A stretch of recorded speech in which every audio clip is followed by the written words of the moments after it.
अस्सलाम वालेकुम नाजरीन, मैं हूं साजिद हाशमी। नाजरीन, आज तक मैंने जितनी भी कहानियाँ और स्टोरीज़ बनाई हैं वो माशरे के ऐसे हक़ाइक़ से पर्दा उठाया है, ऐसी चीज़ें लोगों से आप लोगों से डिस्कस की हैं जो माशरे में हो रही हैं। इस बच्ची का भी एक ऐसा वाक़या है नाजरीन, उस्ताद जिसको रूहानी बाप कहा जाता है, बाप से भी बड़ा दर्जा उसका होता है।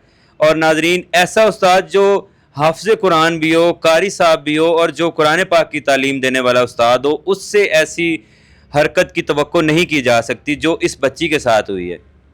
बेसिकली इस बच्ची के माँ बाप नहीं थे, ये अपने दादा अब्बू के साथ रहती थी और एक कारी साहब हाफ़िज़ कुरान जो कि इन्हें घर पे इसे पढ़ाने आता था, उस इंसान ने एक ऐसा वाक़या इसके साथ किया कि जिसके वजह से ये कहीं मुंह दिखाने के काबिल नहीं रही।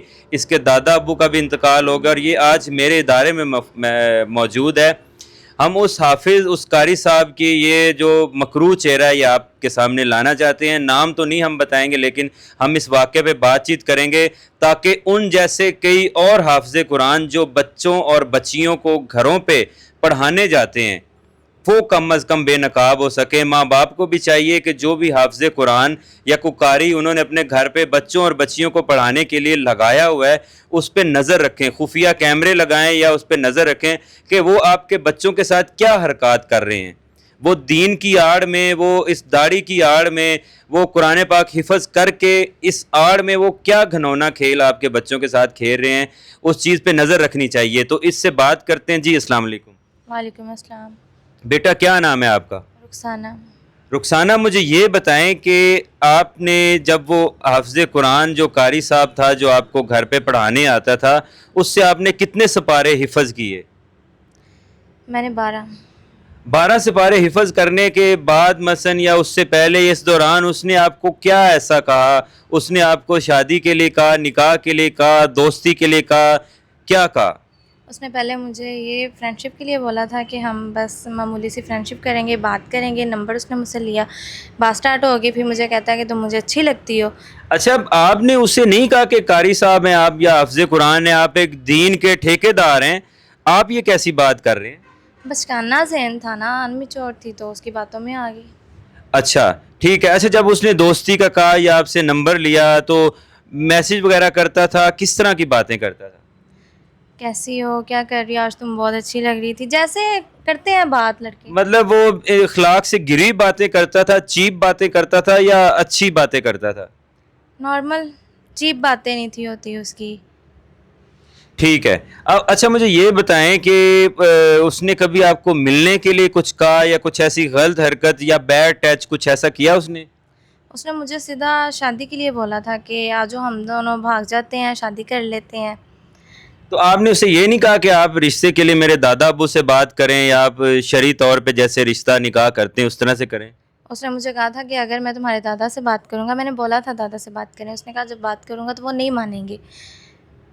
तो आप उसके प्यार में मसलन इतनी गुमराह हो चुकी थी कि आपने एक उस्ताद के रिश्ते को भी वो सामने नहीं रखा और आप उसके साथ चल पड़ी। बता तो रही हूँ आपको कि समझदार नहीं थी, अगर समझदार होती तो फिर अच्छे बुरे का पता होता।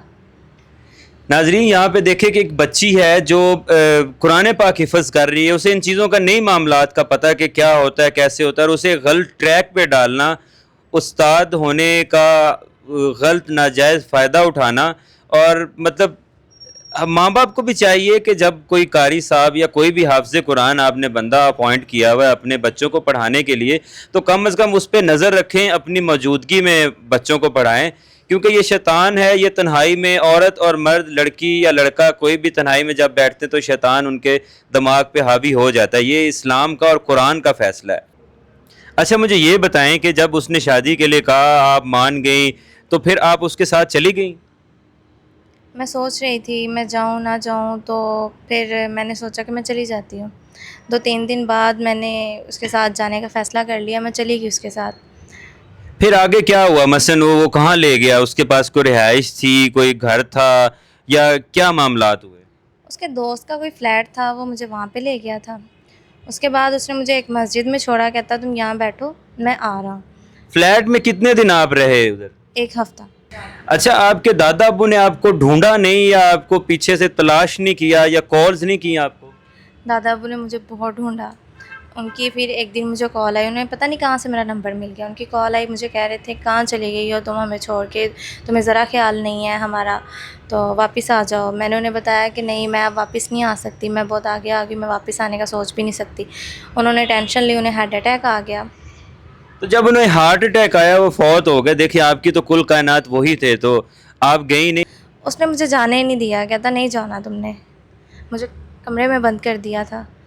اچھا یہ سارا واقعہ ایک ہفتے کے دوران ہوا, اس فلیٹ سے آپ نکلی, آپ کو وہ مسجد میں لے گیا, مسجد میں کیا کس لیے لے گیا؟